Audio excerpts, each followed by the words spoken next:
আপনাদের মধ্যে কয়েকজনের সাথে আলাপ করে আমি জানতে পারি এবং আপনারা খুব কমনলি কমপ্লেন করেছেন যে আপনাদের অনেকের হিপ থেকে ধরে হাঁটু পর্যন্ত একটানা ব্যথা করে, যেটা আইটি ব্যানের প্রবলেম হতে পারে অথবা সায়াটিকারও প্রবলেম হতে পারে। সো এই টাইপের প্রবলেম যাদের হচ্ছে তারা এই এক্সারসাইজগুলো অবশ্যই করবেন। হিপ মোবিলিটির জন্য এটা খুবই বেসিক এবং ফান্ডামেন্টাল একটা মুভমেন্ট, যেটাকে আমরা উঠবস বলি বা স্কোয়াট।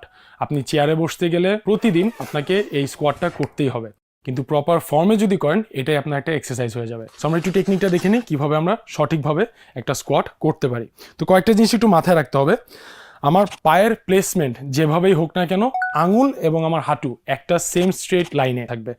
যদি আমার পা বাইরের দিকে টার্ন করা থাকে তাহলে আমার হাঁটুও বাইরের দিকে টার্ন করা থাকবে। মোট কথা হাঁটু এবং আঙুল সেম স্ট্রেট লাইনে থাকবে। এরপর যখন আমি স্কোয়াট করব, স্কোয়াট করার সময় প্রথমে আমার হিপ পিছনের দিকে যাবে, তারপর আস্তে আস্তে নিচে যাবে এবং নি যথাসম্ভব স্টেবল রাখার চেষ্টা করতে হবে।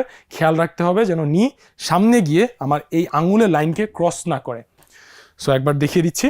হাত সামনে রাখতে পারেন, এইভাবে রাখতে পারেন, ক্রস করে শোল্ডার রাখতে পারেন, কোনো সমস্যা নেই। স্কোয়াট করব, প্রথমে পিছনের দিকে, তারপর আস্তে আস্তে করে নিচে যাব।